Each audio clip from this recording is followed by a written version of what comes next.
Good day everyone. We are the Group 9 and I am the first presenter. First, let me introduce myself. I am Aaron Roy L. Moralias and our topic for today is feed processing. Now, the question is, what is feed processing?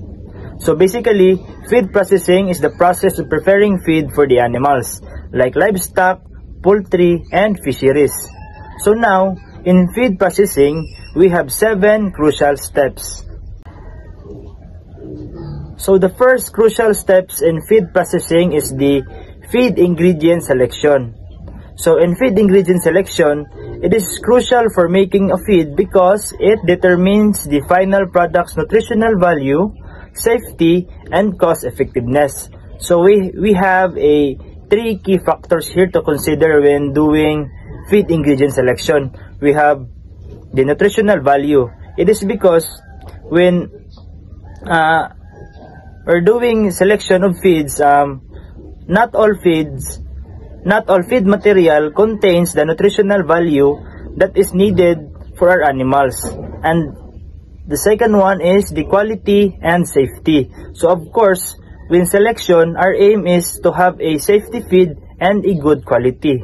Lastly, we have the cost and availability, So when we're doing feed ingredient selection, we need to consider the amount of the feed and most importantly, its availability.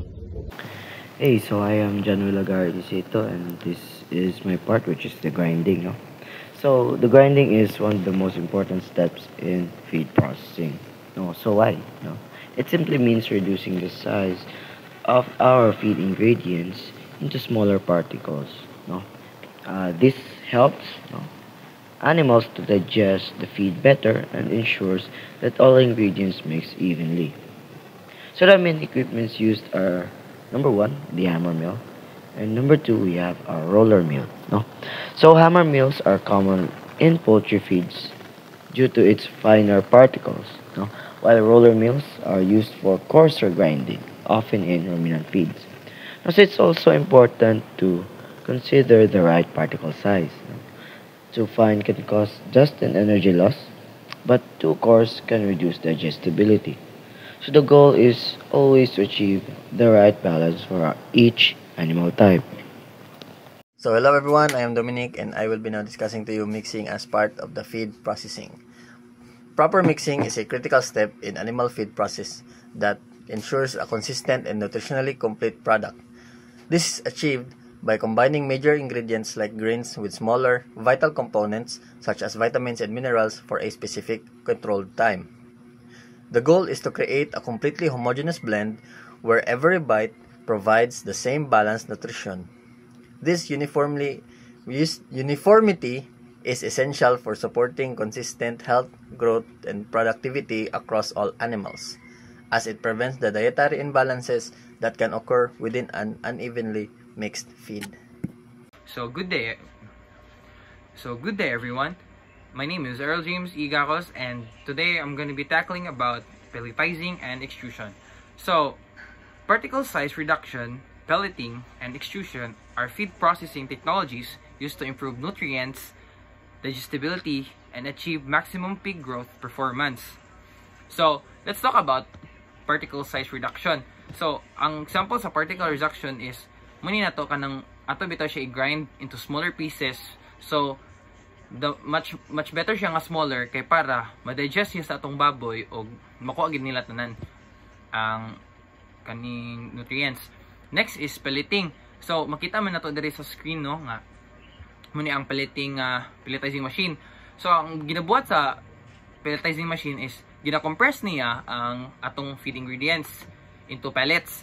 So mas dako ni siya sa particle size kasi since pellet na siya, so mas dako gid siya. Tas para sa rin siya sa kaning particle size kay kaning much smaller siya, tas dali pud siya ma-absorb sa atong kining hayop kontra siya sa kanang mga powder bitaw nga mga nga ingredients. So dali ra gid siya ma-intake sa atong mga pigs. The next is extrusion. So the best example of extrusion is, for example, nagpalit ka og pansit canton, di ba? Pagpalit nimo kay gahit pa man una.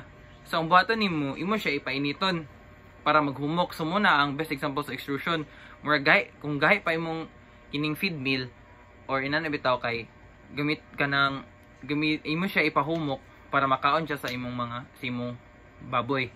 So ang advantage ani is feed efficiency and safety. So ngano siya feed efficiency? So ako pasabot ganina nga nganong feed efficiency siya kay the more siya kagamay, the more siya ma-intake sa atong mga baboy. And safety, safe gini siya kay sa process ani niya kay makapatay magid siya og germs o mga bacteria. So that's all. Okay, good day everyone. My name is Isel John Madelo. I'm going to report to you the cooling and drying. So cooling is a process of lowering the temperature and moisture of feed pellets. After pelleting to ensure product stability, minimize spoilage, and preserve nutritional quality. And as for drying is the removal of excess moisture from feed to reach ideal water activity levels, which helps prevent microbial growth and improves shelf life. So si cooling and drying is combination yun na silang duha. Yun na mga bulag. So, para ma-ensure ang product structure sa feed pellets, kay dapat i-cool gid nato sila o i-dry gid nato na sila. Para pod ma-preserve ang iyang shelf life, kuan mas mo taas ang iyang shelf life, dili siya madaot like kanang spoilage, and ma-preserve pagid ang iyang nutritional quality.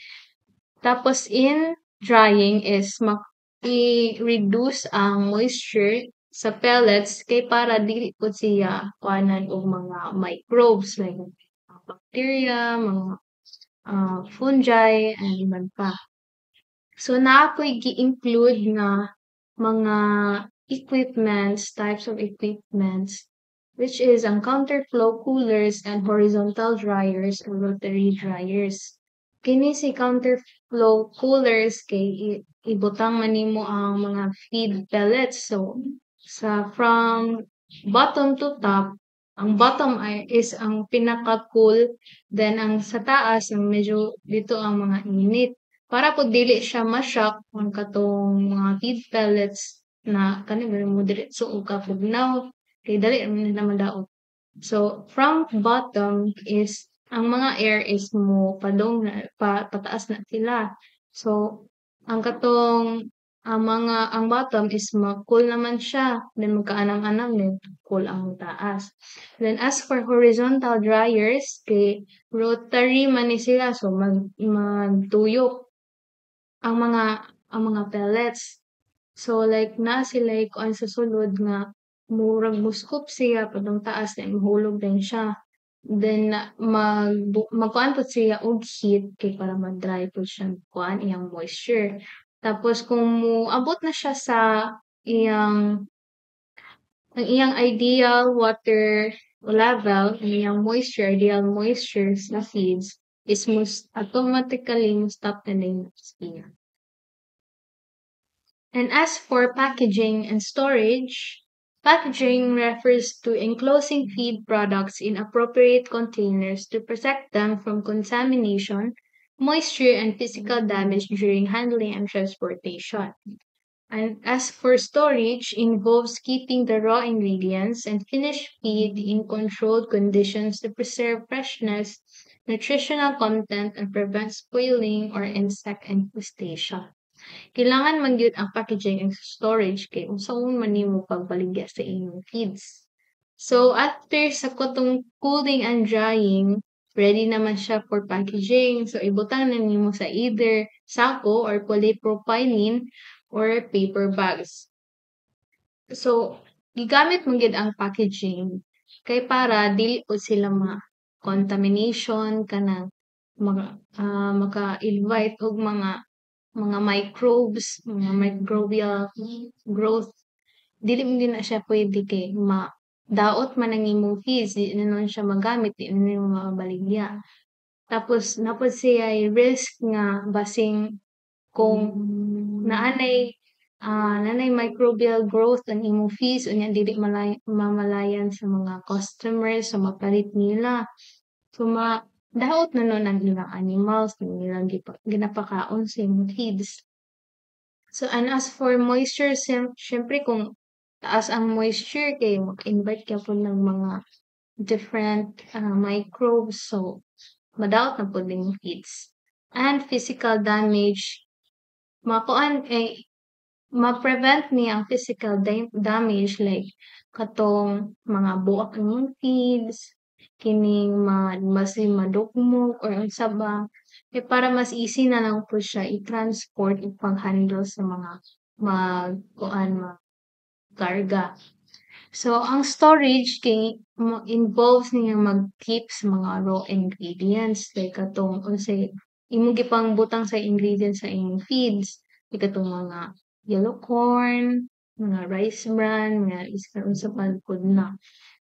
Tapos, kuan po nimo ni kanang gana po siya nga naka-storage area kay para po dito nimo ipangbutang imong mga finished products na nakasako na siya, naka-paper bag na siya, kay para dili po siya atakyon og mga rodents like atong mga rats, basing kuanon siya og mga iskan unsa nga mga insects. So, ma-prevent yun niya na. So, ang kaning packaging and storage, so, murag final step na ni siya sa feed processing.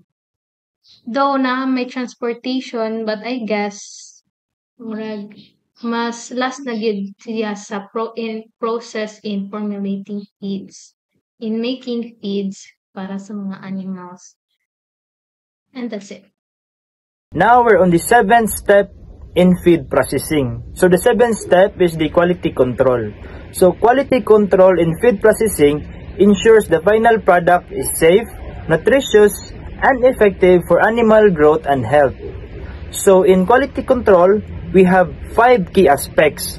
So first is the ingredient inspection and testing, nutrient analysis and profiling, contamination detection and prevention, process monitoring and control, and lastly is the finished product testing. So in quality control, we need to consider those 5 key aspects because it is the only way that we can ensure that our feed or our final product is free from contamination and most importantly, safe for the animals. And that's the end of our presentation. Hope you learned something.